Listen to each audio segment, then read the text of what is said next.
Okay, we are on the 5th chapter. I think we're on text 7.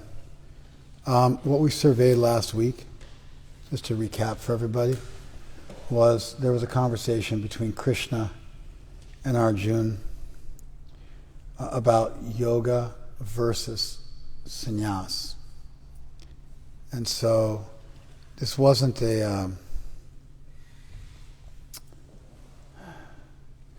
it sounds pretty hyper-specific to Sanskrit words or to, Indic schools of thought or spiritual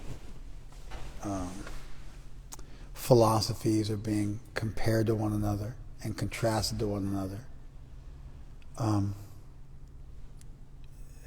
It seems pretty microscopic and pretty hyper-specific.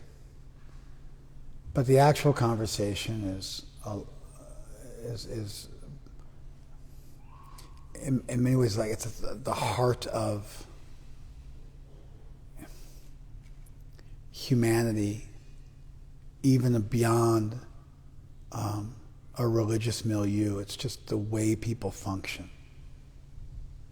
And so this conversation's been had 3 times already. And so Sankhya is theory. Sankhya in the Gita is you're not the body. The full school of Sankhya is a little more complicated, but in essence it's just dividing the world into spirit and matter. And then Sankhya leads to Gyan, the tradition of cultivating knowledge. And then Gyan leads to Sannyas, the tradition of renunciation.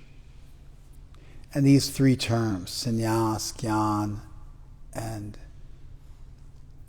sankhya, they're about study, they're theoretical, they are versus practical, they're hypothetical versus experiential, they're cognitive versus behavioral.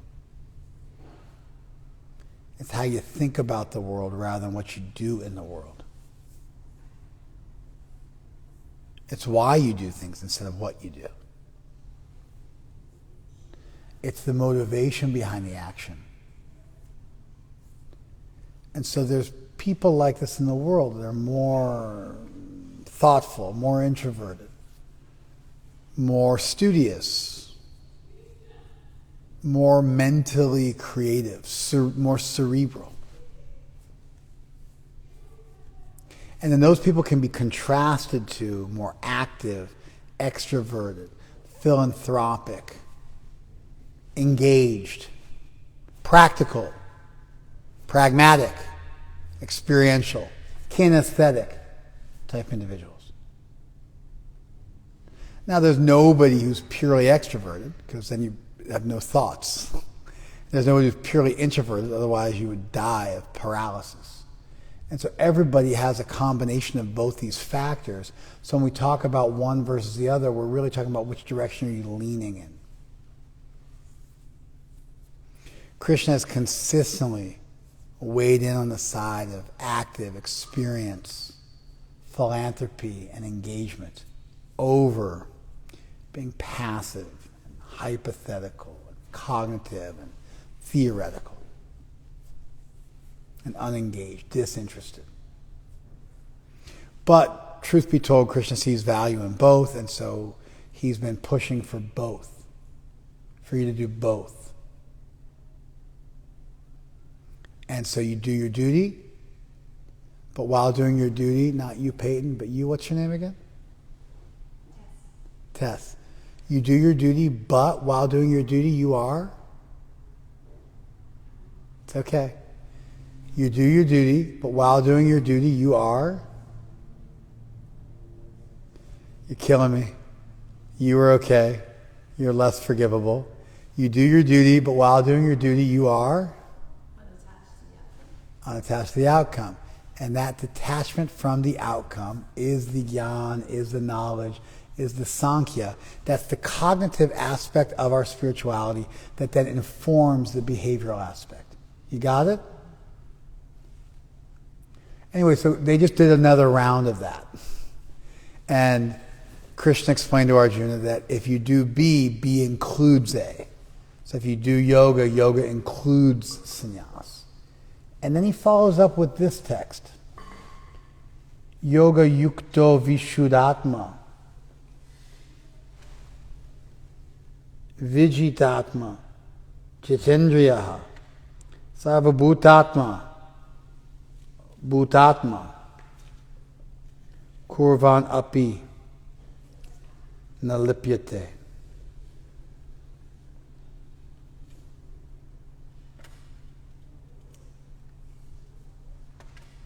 So, yoga yukta, one who is yoked to yoga. Vishuddhatma, one who's a pure soul. Vijitatma, one who's conquered themselves. Jitendriya, one who's conquered their senses. Sarvabhutatma bhutatma.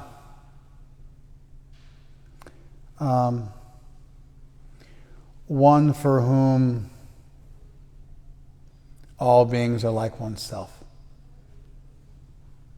So meaning that you're, the golden rule, do unto others as you have them do unto you. So you feel for all beings like you feel for yourself.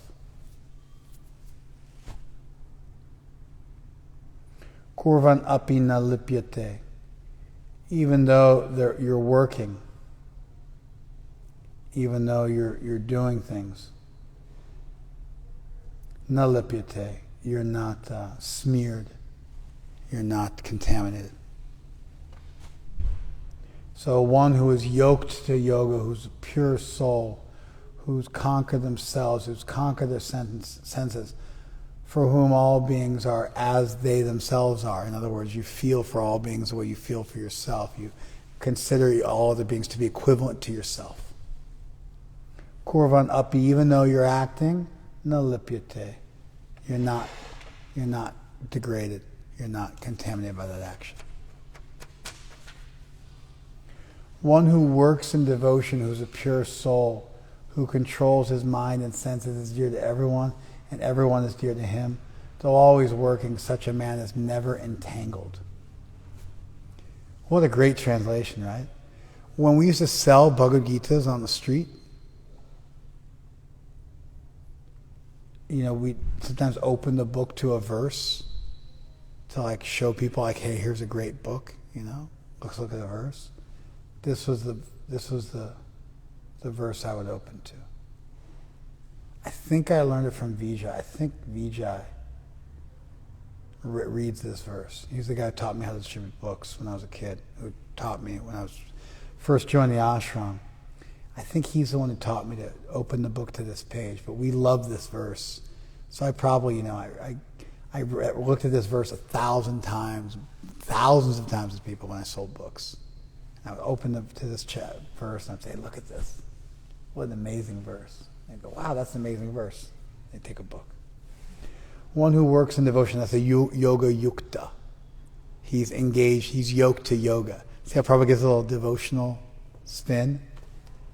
Who works in devotion, who's a pure soul, vishuddhatma, who controls his mind, vijitatma, and senses, jitendriya.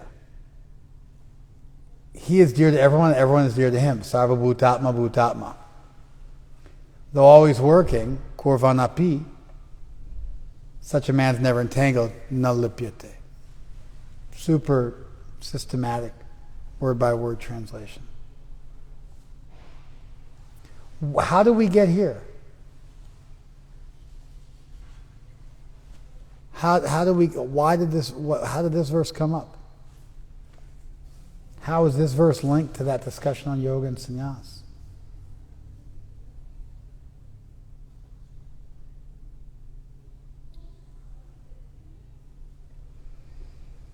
Yeah.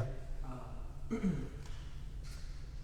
was speaking about yoga and sannyas and was kind of putting them both on a pedestal, and then at the very end kind of edged out yoga. Okay, yoga edges out over sannyas, then? And so connecting that to this, one who works in devotion, so that would be the person practicing yoga rather than sannyas. And he just plainly explains why yoga is better than sannyas through this verse. Why yoga is better than sannyas. Yeah, that's not bad. Look at the last line of text 6. Yoga yukta munir brahma na chirena adhigachati. That the person who's yoked to yoga, same as the next verse, that person achieves Brahman very quickly. Not after a long time, very quickly. They achieve Brahman. So now he's describing what that person who's achieved Brahman is like. Or what that person who will achieve Brahman, or what that person who has achieved Brahman is like. So I don't disagree with you that he's saying this person is doing yoga, and so he starts off with this person who's doing yoga. But I think it's just pretty simple. The last verse says he achieves spirituality, and then this verse describes what that looks like. And there's your engagement with yourself. You've conquered your mind and your senses. And there's your engagement with the rest of the world, your compassion towards the rest of the world. Right? There's like a kind of an internal and external thing. And then you're a yogi, so you're still working. But you're not contaminated by that work. You're not entangled by that work. Right? So yeah, I think that's it's a clean introductory verse to what a self-realized person looks like.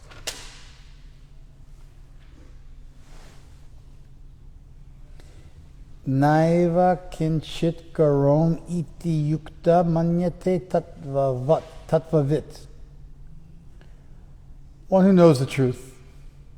He thinks, although he's always engaged in acting, he thinks, I have not done anything. Karomiti means I, kinchit, naiva kinchit karomiti. That means I have not done anything. Kinchit means like anything. Karomi means I have done. Naiva, not certainly. I have not done anything. Iti is quotation marks. So the tattvavit, the person who knows the truth. Manyate, they think. What do they think? They think naiva kinchit karomiti. They think I haven't done anything.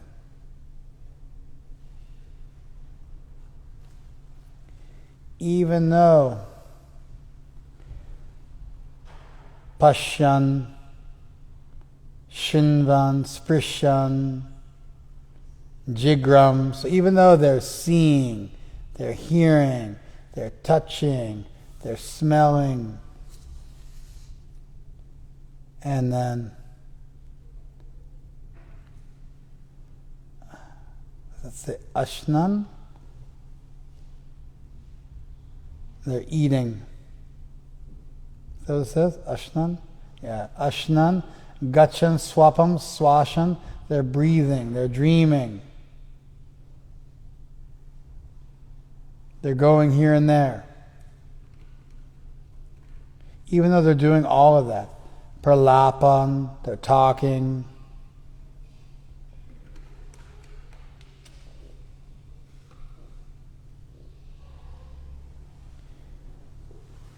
Vishrijan, Grihnan, they're accepting and rejecting things. Unishan, Nimishan, Api, they're opening and they're closing. They're opening and closing.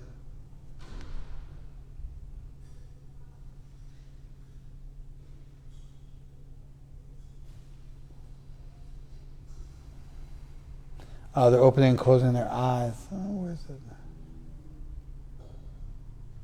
They're opening and closing their eyes. Indriyani indriyarteshu vartanta iti dharayan. And even though their senses are engaged with their sense objects, meaning like they're smelling stuff and tasting stuff and working with stuff and holding stuff. Their senses are engaged with their objects. So you have your senses, they're made to interact with objects, even though you're doing that. Even though you're doing that, you think I'm not doing anything.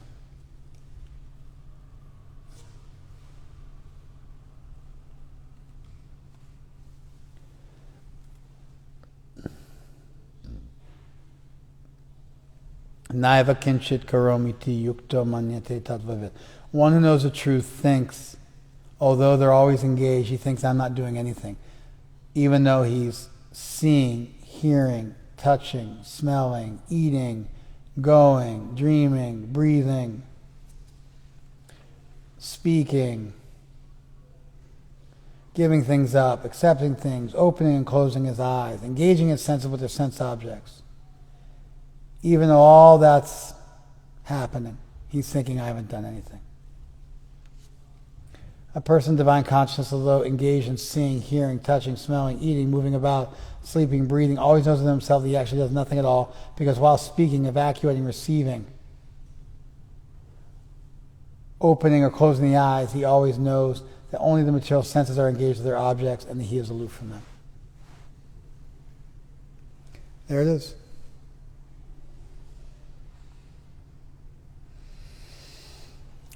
So, this verse makes the point that just because you're self-realized doesn't mean you don't go to the bathroom. Vishrajan here means evacuating. Prabhupada's translating. I'm assuming the commentaries are translated that way. The giving up means evacuating.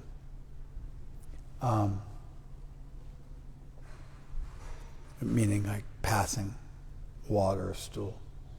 So sometimes you think, like what does a self-realized person do? We want to see them just sitting with their eyes closed, meditating. But people have to eat, they have to sleep, they have to bathe, they have to move about. And so the point's being made here that self-realization does not necessitate giving up those things, as if that would even be possible. And merely engaging in those things by themselves does not contaminate you. That's another misconception people have. Oh, we have to do this, therefore you can't achieve self-realization until you die, because just by engaging in this world in any way, shape, or form, you contaminate yourself. But that's not the case. If you conquered your senses and your mind, and you're compassionate towards others, and you're always yoked to divine wisdom, you're a knower of the truth, you've purified your heart, your desires, then even though you're in this world, you're not of this world. You're moving in this world, but you're not of this world. And so what's being described here is even though you may be engaged in this world, that doesn't mean you become a materialist. What's Krishna attacking in this argument? He's attacking the understanding of sannyas that most people have. Most people who pursue sannyas think, if I do anything in this world, I'm going to be contaminated. And Krishna is challenging that notion that just showing up and engaging with this world is contaminating. In fact, he's saying there's some other thing you have to work on. And if you work on the other thing, namely the preceding verse, then even though you're in this world and moving in this world and making moves in this world, that's not going to contaminate you. It's like somebody thinks that,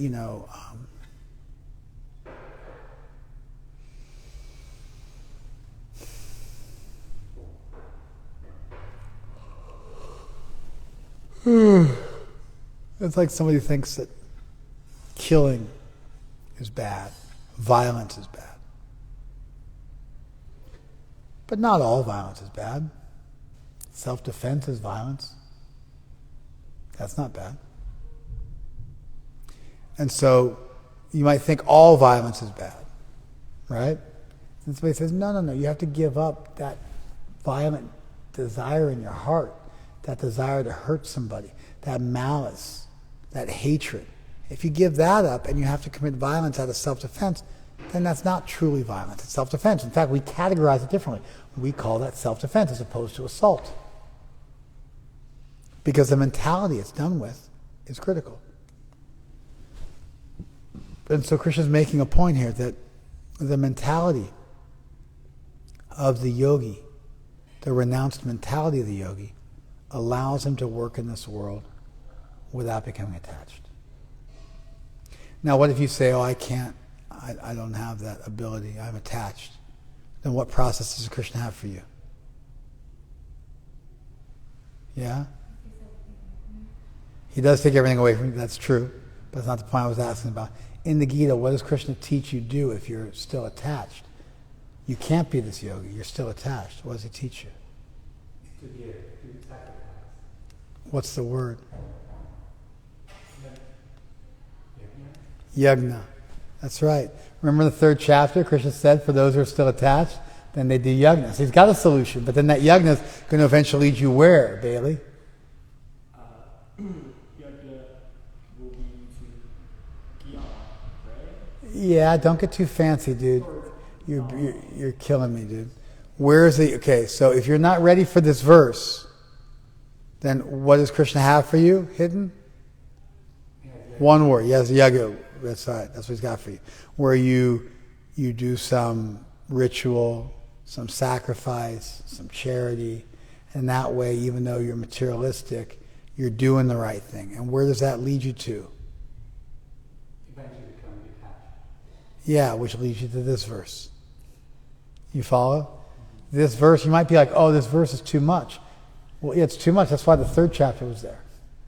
And then once you master the third chapter thing, and you work your way back up to this in the fourth chapter by realizing that the jnanamaya yajna is better than the dravyamaya yajna, the sacrifice in knowledge versus just the sacrifice of material things, then that qualifies you for this verse. And so if you're not ready for this verse, we got the third chapter for you. And then what happens after you master the third chapter? Oh, you're back here again. You get the point I'm making now? Do you follow that?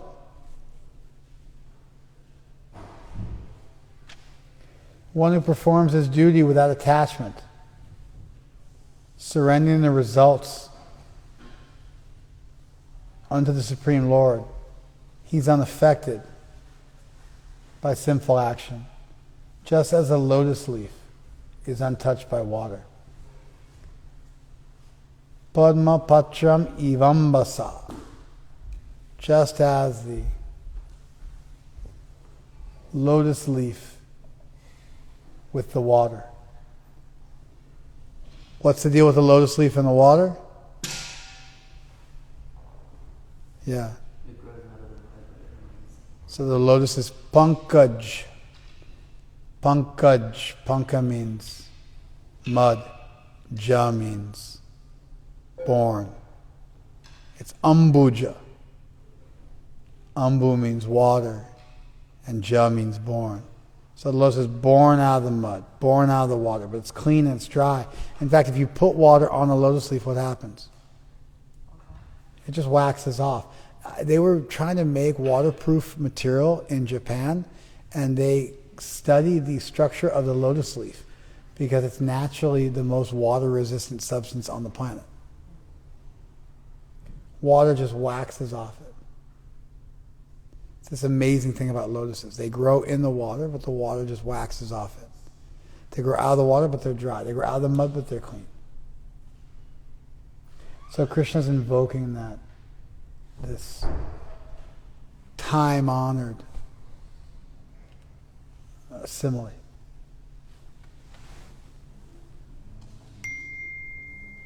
Brahmani adhaya karmani sangam tyaktva karoti yaha. One who acts giving up all attachments and places all of his activities in Brahman. So like offers them all to Brahman. Lipyate nasapapena. He is not contaminated by any sin. Padma patram ivambasa. He's like the lotus leaf with the water. So what's this verse telling us?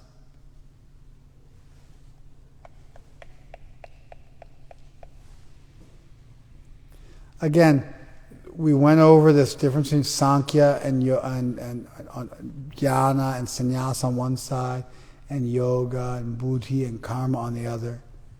And we really nailed it. It doesn't come up again, more or less, for the rest of the Gita until the 18th chapter. Did you guys listen on your way down? Okay. And then he segues into, so that yogi becomes self-realized. So he describes a self-realized yogi. And that's a great verse because you can check yourself against the verse and see how closely you match up to it to know how you're doing. And it's got some cognitive and some behavioral functions. How you relate to yourself, how you relate to the world. It's a somewhat comprehensive definition of a self-realized soul. How do you relate to yourself? You've conquered your senses. You've quieted your passions. How do you relate to the world? You're compassionate towards the world. It's got kind of an internal cognitive and an external behavioral aspect to it. And then he explains, don't think it means you don't live in the world. But even though you're doing everything in the world, you're not feeling like that. You're feeling like I'm not doing anything. Just the senses are engaged with their objects. You're detached. And in this verse, reiterates, if you've given everything to Brahman, and really makes a point, like you've offered everything to God. That's kind of almost a theistic point at this stage. So that's an evolution. And Prabhupada previously was saying, one who works in devotion, right? So here we have it. You're giving everything to God. Giving up all attachment. It's like a positive and negative. You give everything to God, you give up all attachments. Positive and negative definition. What you do and what you don't do. Then you're not contaminated by sin, which Krishna said all along. So he's really repeating what he said previously. Well, some slight modification, some little addition.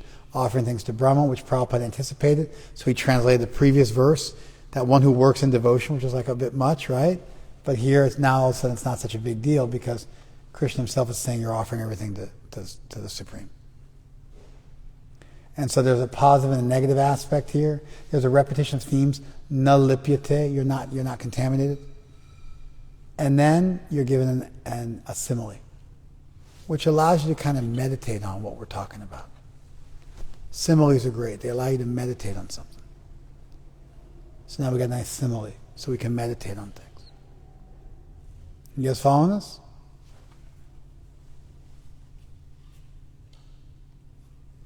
One who performs his duty without attachment, surrendering the results unto the Supreme Lord, is unaffected by sinful action, as the lotus leaf is untouched by water.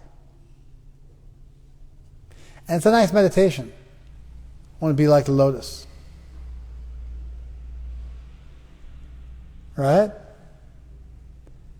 I want to be detached. You meditate on the lotus, and then you see, you value the lotus. You meditate on it, you think about it. And then it filters down and seeps into your worldview. There's a value in similes and metaphors.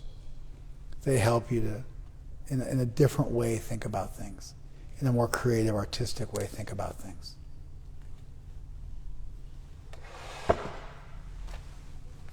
Kaina manasa buddhya kevalai indriyai api. With the body, with the mind, with the intelligence, with the body, with the senses. Yogina karma kurvanti sangam chakratma shudhaye. The yogi performs actions, giving up attachment, and he does them for the purpose of self-purification.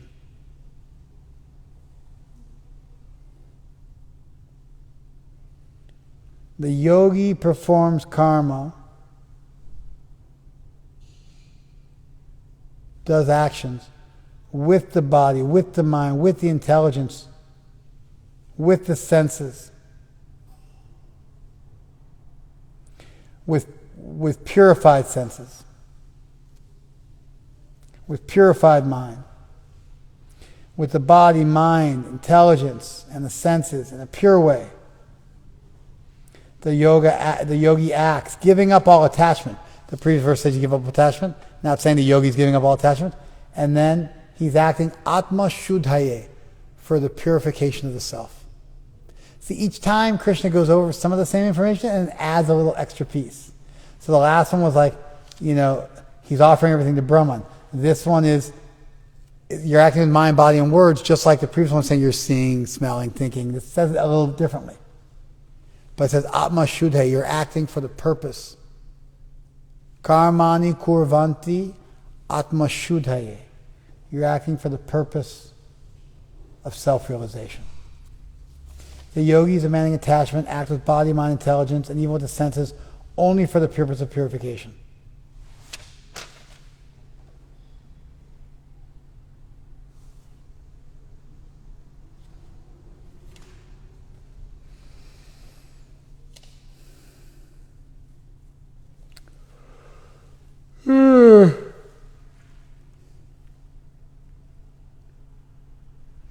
Yukta karma palam tyaktva shantim apnoti naishtikim. He achieves permanent peace who gives up the fruits of his actions but still stays engaged. Still does his duty, but gives up the fruits of his actions. That person achieves everlasting peace. Ayukta karma karena pala sakta nibhadyate. But the unyoked, the untethered person, the person who's not tethered to this philosophy, he does karma. That karma and that attachment to the fruits of that karma cause him to become bound. He's attached to the fruits. He's engaged for the... Oh, kama karina. No, he's acting... Excuse me, I missed it. Kama karina. He's acting out of lust. Pale sakto. And he's attached to the fruits. Nibhadyate. That person's bound. So two different people. One of them achieves everlasting peace, is unattached. This other one is bound. Two different types of people. Acting isn't enough to bind you. Acting for the purpose of enjoying binds you. Of course, not acting for the purpose of enjoying also binds you. But if you act transcendentally or don't act transcendentally, that doesn't bind you.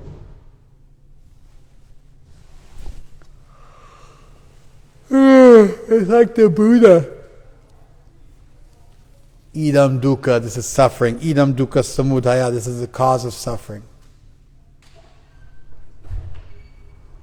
Idam dukkha nirodha, this is the cure for suffering. And then idam dukkha nirodha padagamana, this is the path for ending suffering. And then that's the fourfold path. The eightfold path, excuse me. These are the Four Noble Truths. That's the eightfold path. Right action, right deed, right thought, right determination, etc., etc. And so, even Buddhism, it's not that you don't do anything. It's not that there's nothing and you're just, completely aloof. You do stuff. You just do stuff with the right mindset. Does it make sense? You have to engage, you have to do something. So now it's about engaging and doing something with the right mindset. When the steadily devoted soul attains unadulterated peace because he offers the result of his activities to me. That offers the result of his activities to me is not in the verse. Prabhupada just threw that in there. But the previous verse says he gives all his activities to Brahman. So it's not like Prabhupada's, he's just double translating. He translates in the last verse and in this verse. You won't forget it. Because if you're announcing your attachment to the fruits, who are you giving them to? You're giving them to Krishna. So he double translates it. You follow it? Gets 2 bites from the apple. Whereas a person who's not in union with the divine, who is greedy for the fruits of his labor, he becomes entangled. When the embodied living being controls his nature and mentally renounces all activities, he resides happily in the city of 9 gates, the material body, neither working nor causing work to be done. Sarva karmani manasa sanyasyaste sukham vasi.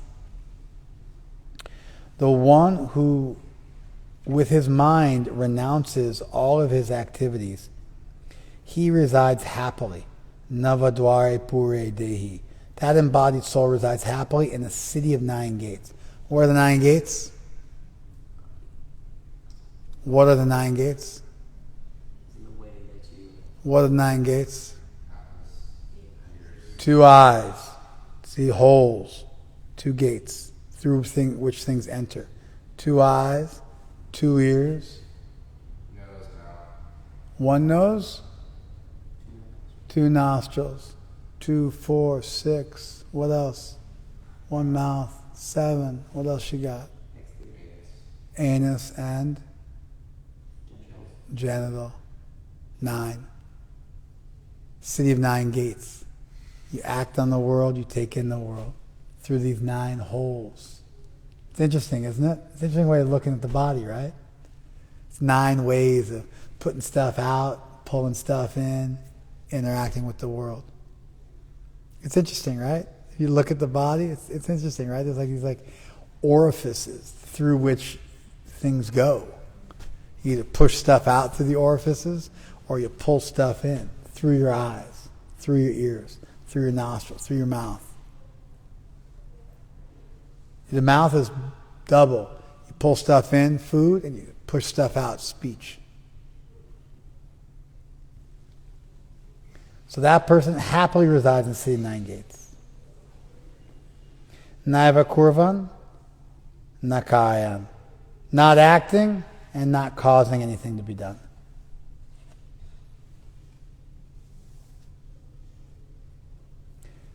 Cool, right? Good, right? All right. That's a natural place to stop. What do you guys got, thoughts-wise? Yeah.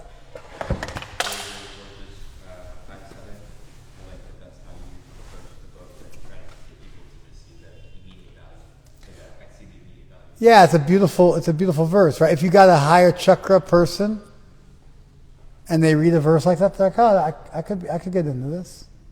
If somebody's pious, if somebody has some transcendental leanings, that verse is attractive like anything, right? Yeah. More. Yes. Actually, the verses we covered today, I found I got a lot from them, but it really stuck out to me. Because you mentioned in the last class how one term can be used in many different ways, like yoga. And this time, before it's been, you can do this or that, or one's better, but all do the same thing. It's kind of been definitive in how they interact with one another. And now he's defined yoga as devotion. Yeah, the definition is changing, right? So, sannyasa is good, yoga's good. Yoga's a little more complete, which is our way of saying it's better. We don't say that's evil and we're good. We say this is more complete. That's how you do business in the Vedic tradition when you want to contrast things. Yeah, this one's more complete. A dualistic system says this is of the devil, it's evil. We don't do that. We just say, oh, this is more complete. But now we've moved on from that, right? Krishna's doing a comparative religious thing. He's comparing and contrasting and finding points of commonality and also points of difference in a pretty sophisticated way. One verse to the next, building on language, evolving new words. And we're leaning towards this idea that yoga is the way, right? That is the way. But then now he's swapped it out, and now yoga's starting to sound a whole heck of a lot like bhakti. Offering everything to Brahman. Right? Now we're starting to get into like a devotional type situation. And that's brings joy to the heart of a devotee. Because he starts to see more anchor points for our worldview in the Gita. And although Krishna might be a little slow getting there, he's taking his time, like a slow burn movie. Although not really, because it's only a 45-minute text. And so the conversation lasted 45 minutes. And so Krishna got there pretty quick. But like a slow burn, it takes a while to get going. But then there's something beautiful that happens when you wait for that. It builds your anticipation. And so now as we're starting to get into some pre-bhakti type stuff, right? Yeah. It's attractive, isn't it? Yeah. Good. Excellent point. More. Yeah. Thank you for this class. I believe these verses are really grounding and realistic, especially even like for a mechanic person, for example. These verses are grounding, yes. You're manic, you read these verses and you're like, okay, that's not me. I got to get my act together here. And so whether you're manic because you got a new girlfriend, or whether you're manic because you're bipolar, or whether you're manic because whatever, right? Because that's how you cope with stress, whatever it is. Something good happened, that's how you cope with stress. you got some kind of mental disorder, whatever it is, doesn't really make a difference. This verse is some kind of a check and balance, a sobering verse, a litmus test to see how advanced you are, a lightning rod to measure things against. It's very pragmatic, which is interesting because it's quite transcendental, but it's not transcendental to the point of saying nothing. You must feel Brahman within yourself. And when you know that, then you'll know what all things are and what they will become, and you will become peaceful because you'll realize although many things are being done, nothing is being done. And at that stage, everything is like very good. It's like, there's not a whole lot to go on there. It sounds good, but there's not a whole lot to sink your teeth into. Okay, you can act, but do it for self-purification. Oh, if you're acting to fulfill your desires, you're going to suffer. Conquer your mind, conquer your senses. So don't act, moved by them. But use your mind, body, and your words. Move in this world. Live in this city, 9 gates. What's the problem? You got a body, why not use it? You can live happily in it. Do all the stuff you normally do, but that switch in consciousness, where you're acting for self-purification, where you're giving the results to Brahman, where you're not... These are practical things that you can meditate on and do. And it's encouraging because it's practical, it's down to earth, and it's plainly spoken.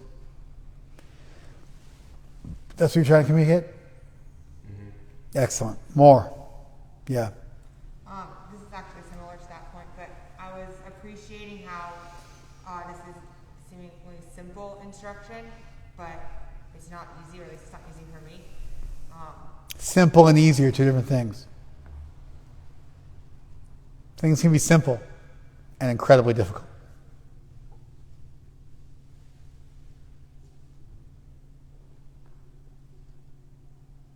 Like, you want to climb Everest? Okay, you got to, without an air cylinder, okay, you have to build your VO2 max to this level. X, whatever X is. I don't know what the X is.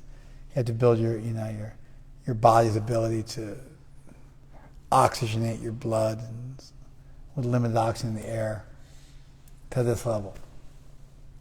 Easy, right? Let's give you a number. VO2 max at X equals successful summiting of Everest without extraneous oxygen. But then to get to a level where your VO2 max goes that high, that's another ballgame. It's a simple instruction. But it's not easy. But there's something nice about having a simple instruction to measure yourself up against. It makes spiritual life simple, not easy, but simple, and not unnecessarily convoluted and complicated. Right? Yes, these verses have that pragmatic spirituality feel to them. Excellent. More?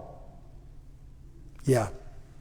Some of these verses reminded me of the way you describe the pure soul theology, because in verse 7... Yes, these verses are about a soul which has become recovered, based on the implicit idea that you are naturally pure, and if you act appropriately, then for Atma Shuddhaya, for the purpose of purifying yourself, then you'll become a pure soul, because that's your nature, is to be a pure soul. You are not a fractured soul, you're a pure soul.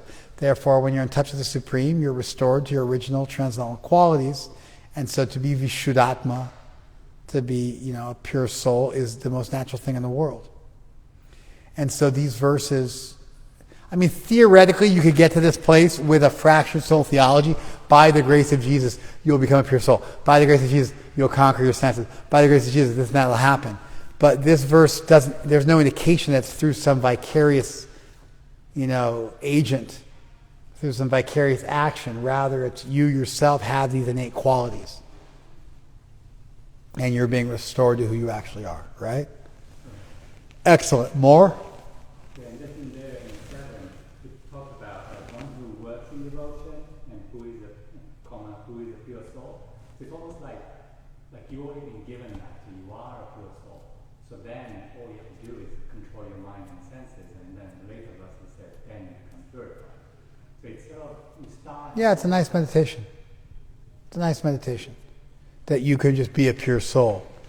And then you can meditate like that. Okay, I'm a pure soul, so let me act like a pure soul. I am a pure soul, let me act like a pure soul. It's a nice meditation. Thank you, Hidden. Yes. Thanks for calling attention to the similes, the detail about the lotus and a Japanese researcher study kind of drew me in. I just realized that I read these so much that I pass over them. And that's not how they're meant to be engaged with. And it's not wrong. If you do a quick read, it's not wrong. But at some point, you got to slowly, methodically move through the verses so you understand them. Then when you do a quick read, you can do a quick read without losing anything essential. But the purpose of a verse like this, in addition to restating the previous stuff in a simple positive and negative way, is to communicate the simile, which has some meditational value. So the verse gives the simile, and the simile gives you a picture in your mind to meditate on. And there's some value in that. And so you need to study the verses enough to recognize a simile when you see it. You need to slow down enough to know what we're dealing with. And then those things become yours, and you can start to meditate on being lotus-like in your dealings. You start to think about the world in those terms, and stuff is revealed. Does that make sense? Excellent. More? And we're done. Thank you so much.